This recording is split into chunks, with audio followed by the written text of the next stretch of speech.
La resurrección de Cristo. Consideraos muertos al pecado, pero vivos para Dios, en Cristo Jesús, Señor nuestro. Romanos 6:11.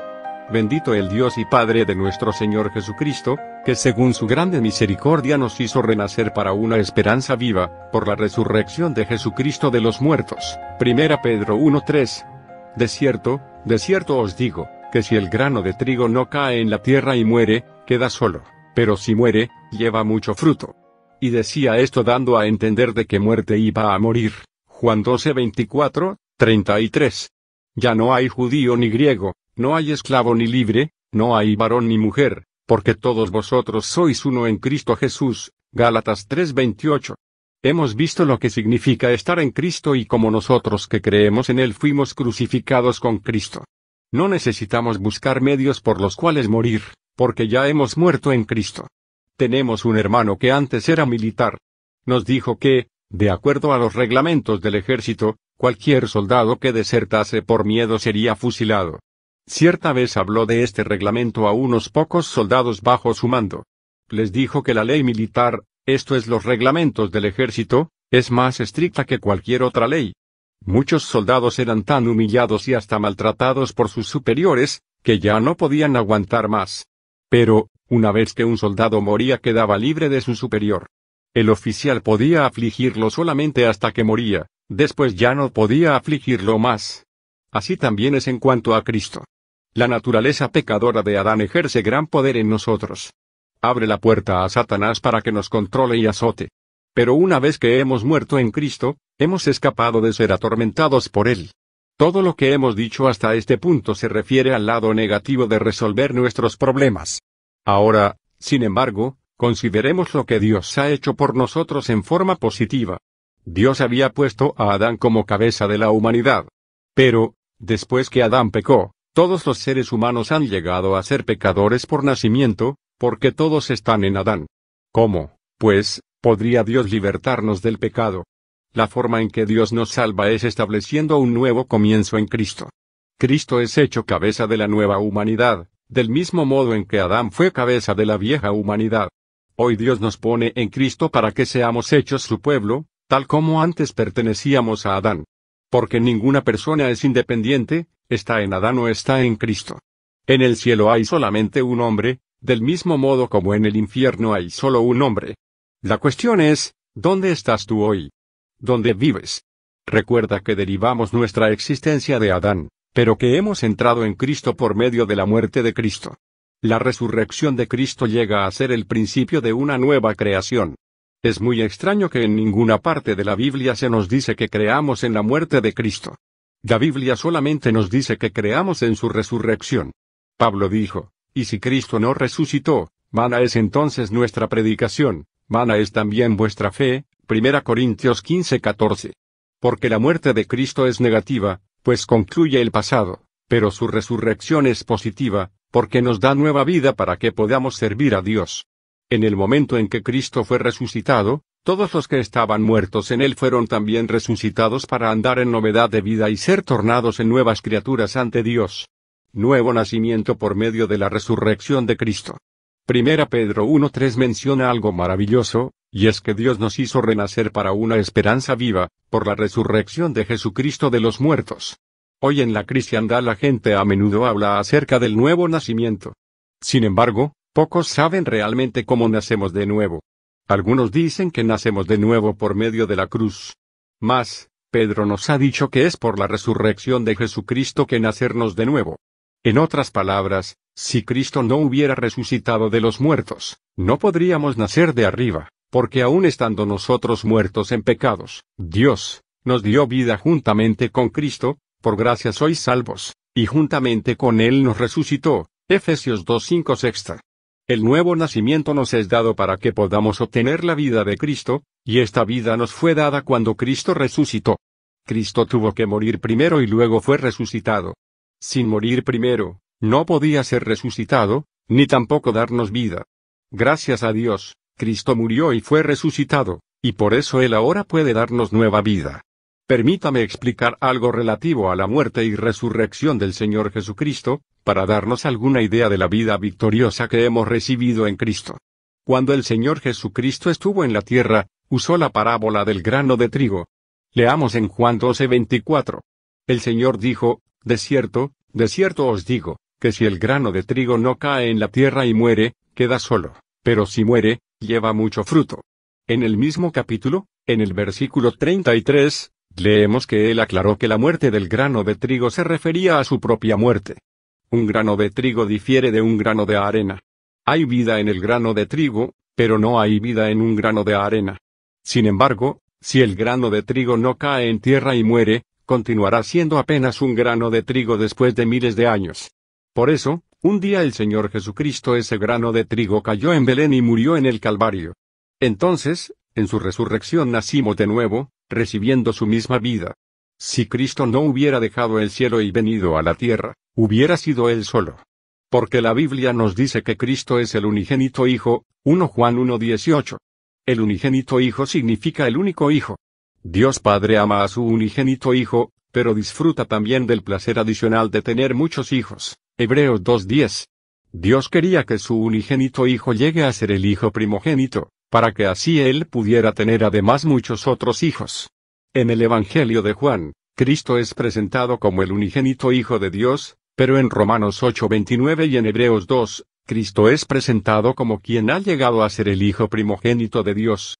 Desde un punto de vista meramente humano, no es posible que el mismo hombre sea simultáneamente Hijo unigénito y primogénito. Porque el significado de primogénito implica que después de ese hijo hay otro hijo o más hijos. Y si un hijo es unigénito, significa que no va a haber otro hijo. ¿Cómo es posible, entonces, que Cristo, que es el unigénito Hijo de Dios, también llegue a ser el primogénito Hijo de Dios? Si el unigénito Hijo de Dios permanece para siempre en el cielo, entonces para siempre habrá un unigénito Hijo de Dios. Para que él llegue a ser el primogénito Hijo de Dios, es necesario que caiga a tierra incluso dentro de la tierra.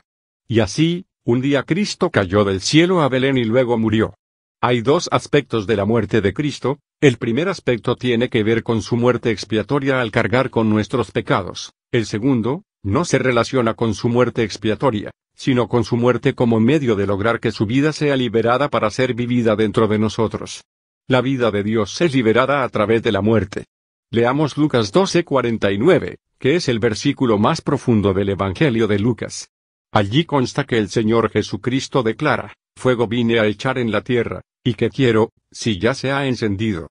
Él no dijo, vine para expiar pecados, sino que dijo más bien, fuego vine a echar. El hecho de que este fuego fuese echado sobre la tierra demuestra que el fuego no procedería de la tierra, sino que vendría del cielo y específicamente de Dios. El fuego señala la vida en el Espíritu Santo. Echar fuego sobre la tierra es liberar la vida de Dios sobre la tierra. Y nuestro Señor Jesucristo continuó diciendo, como vemos en Lucas 12:50, la siguiente palabra adicional, de un bautismo tengo que ser bautizado, y, como me angustio hasta que se cumpla. La palabra angustio significa confinado o atado en el original griego. Lo que el Señor Jesucristo quiso decir es que Él había venido para liberar la vida de Dios, sin embargo, Él aún estaba encarnado. Se sentía restringido o atado, porque no había manera de soltar la vida de Dios. Mientras Él continuara estando encarnado, la vida de Dios no podía ser liberada. Esto era así porque la vida de Dios estaba circunscrita a la carne. Debido a eso, se sentía fuertemente atado y confinado. El Señor Jesucristo mencionó que tenía un bautismo con el cual debía ser bautizado. Mas, ¿no había sido bautizado ya de acuerdo a los datos registrados en Lucas 3:21? Porque dijo, entonces, que aún había un bautismo con el cual debía ser bautizado. Notemos que lo que aquí está mencionado, en Lucas 12, es que nuestro Señor Jesucristo no dijo que aún necesitaba ser bautizado. Lo que dijo es, de un bautismo tengo que ser bautizado. De modo que está claro que el bautismo mencionado aquí, señala su muerte en la cruz. Ver Marcos 10:38. Para Cristo, la muerte fue una gran liberación. Si Él no hubiera muerto, la vida de Dios en Él hubiera estado aprisionada y circunscrita para siempre. Una vez que murió, sin embargo, la vida de Dios fue liberada, llegando así a estar disponible para la humanidad, para ti y para mí. Este era su deseo. La Biblia solo habla de estar en Cristo, pero no habla de estar en Jesús. Porque no podemos estar en Jesús. Jesús es un hombre, el unigénito Hijo de Dios. No podemos tener parte ni suerte en él. Nadie puede estar en Jesús. Sin embargo, un día este hombre en la carne, su persona individual, fue crucificado. Aunque su carne sufrió la pena de muerte, su vida fue así liberada. Cuando este hombre fue resucitado de los muertos llegó a ser Jesucristo, en el cual podemos morar. En Cristo no solamente recibimos su vida, sino que también hemos muerto y resucitado juntamente con Él. Esto, pues, es lo que la resurrección que Cristo ha logrado por nosotros. Ahora, retornemos a Juan 12:24. Sabemos que lo que allí se dice del grano de trigo nos habla de Cristo. Ese grano de trigo murió. Su envoltura murió, pero la vida que tenía dentro fue liberada. Después de cierto período de tiempo, ese único grano de trigo llegó a ser muchos granos. Todos esos muchos granos vinieron de aquel primer grano de trigo. Lo que originalmente era solo un grano único, hoy ha llegado a ser muchos granos. ¿Cómo sucedió esto?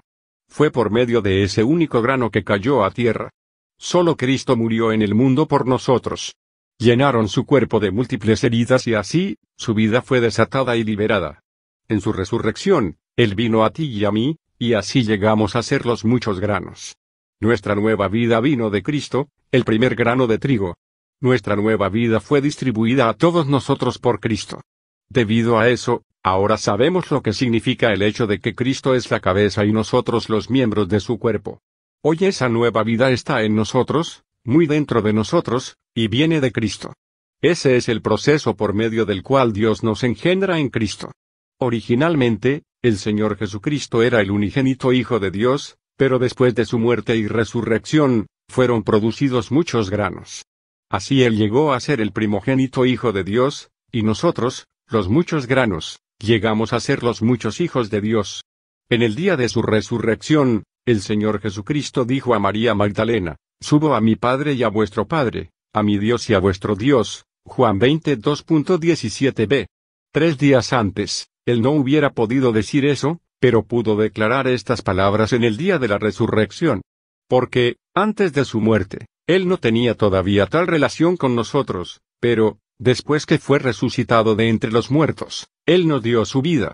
Nosotros poseemos ahora su misma vida y así hemos llegado a ser hijos de Dios. Antes de que naciéramos de nuevo, teníamos innumerables diferencias en Adán. Pero ahora en Cristo, nosotros que creemos llegamos a ser todos iguales, porque tenemos la misma vida y la misma naturaleza, las cuales hemos recibido de Él. El nuevo hombre en Cristo. El bautismo parece simple, pero involucra mucho. Porque todo es sepultado en el bautismo. Porque todos los que habéis sido bautizados en Cristo, de Cristo estáis revestidos. Ya no hay judío ni griego, no hay esclavo ni libre, no hay varón ni mujer, porque todos vosotros sois uno en Cristo Jesús. Gálatas 3:27-28. Durante muchos años, varias naciones han procurado destruir el sistema de clases y castas, pero todo ha fracasado.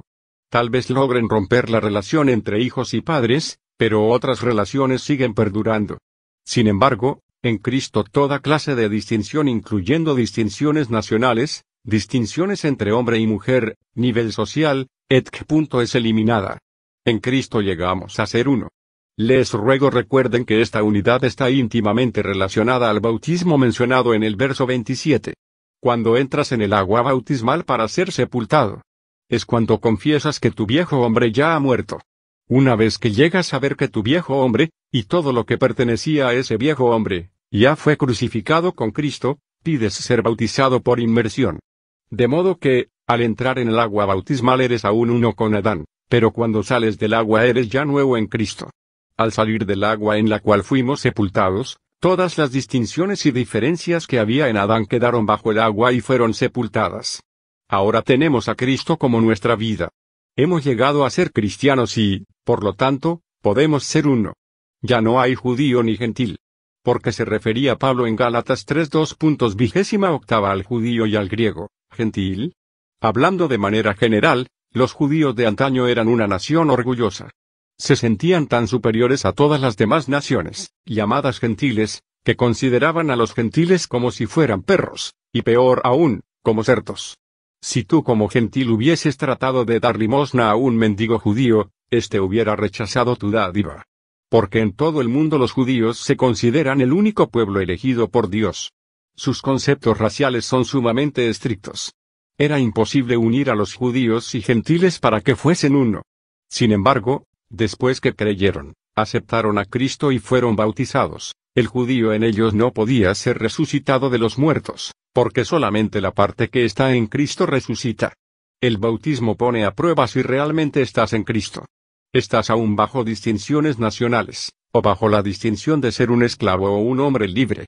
Durante el tiempo del Imperio Romano, los esclavos no tenían libertad alguna.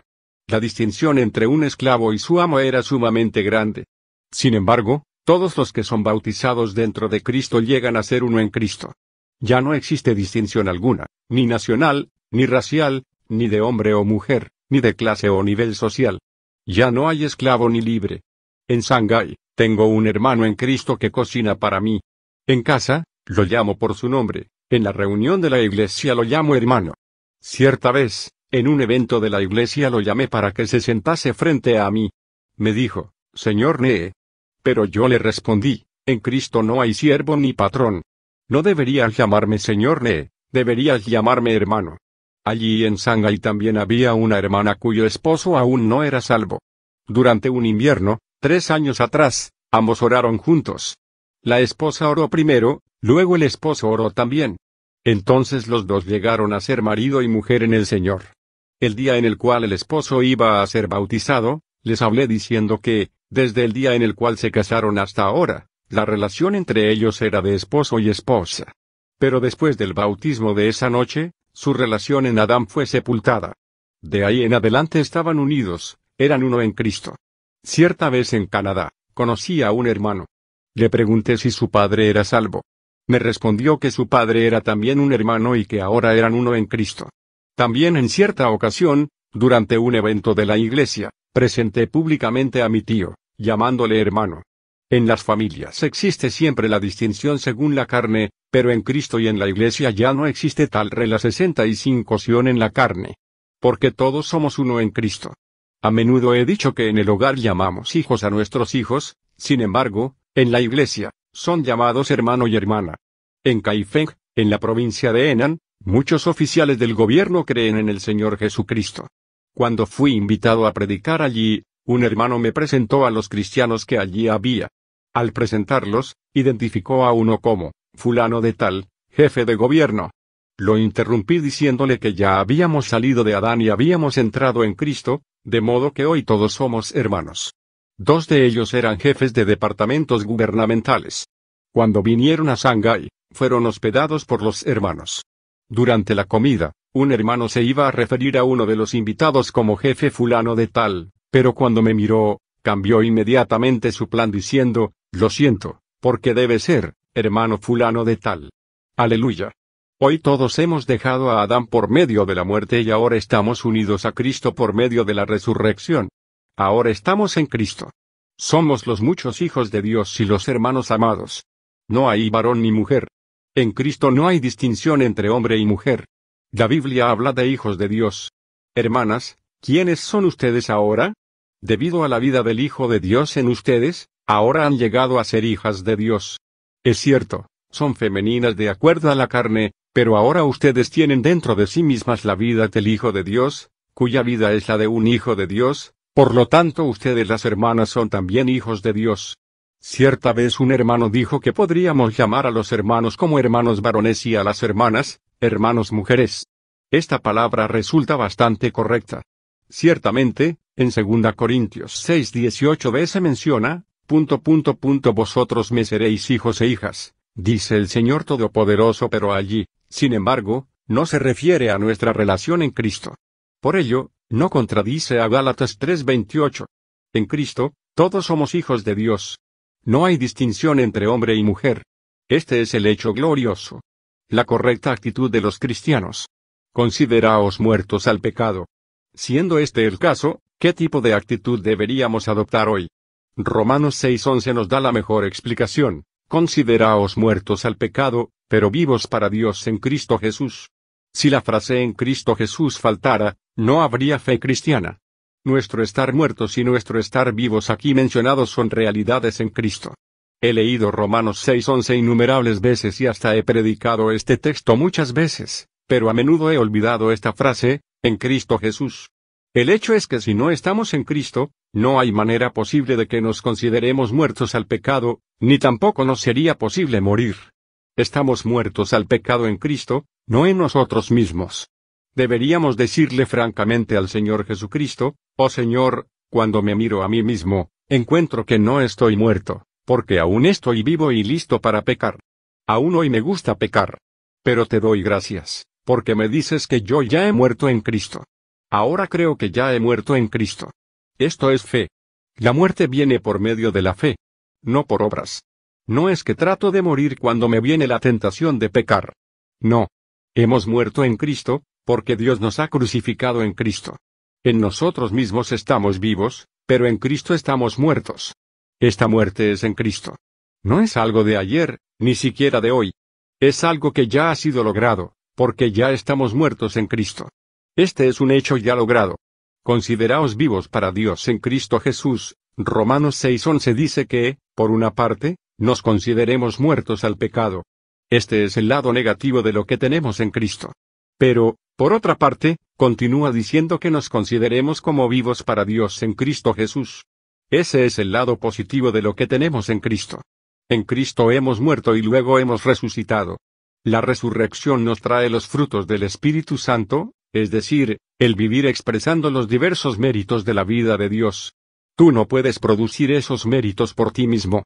Debes vivir por medio de la vida de Dios, porque allí vencerás naturalmente cuando eres tentado a pecar y tendrás además el fruto del Espíritu Santo. No tienes necesidad de orar mucho. Será mejor que alabes más a Dios.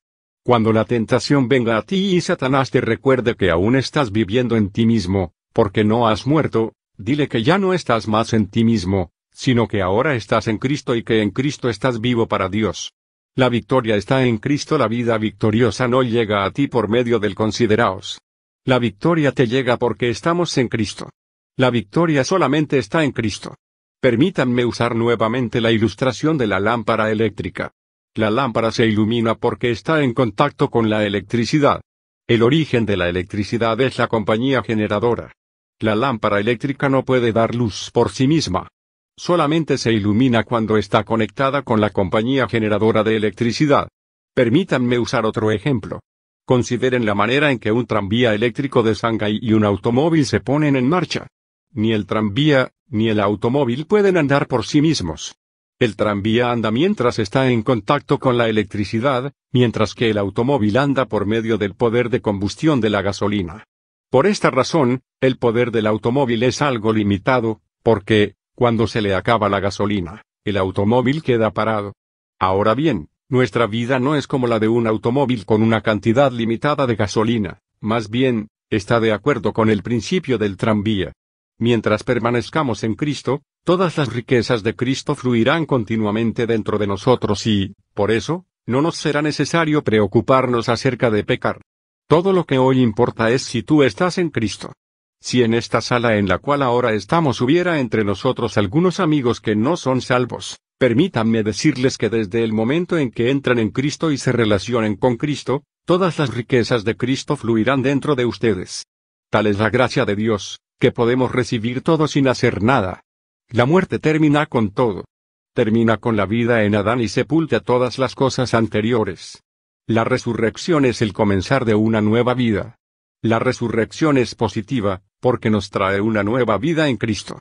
Por lo tanto, no solo hemos muerto en Cristo, sino que también hemos resucitado en Él. Todo está en Cristo. Amén. Gloria al Señor. Mensaje predicado en Kulongju, el 20 de octubre de 1936.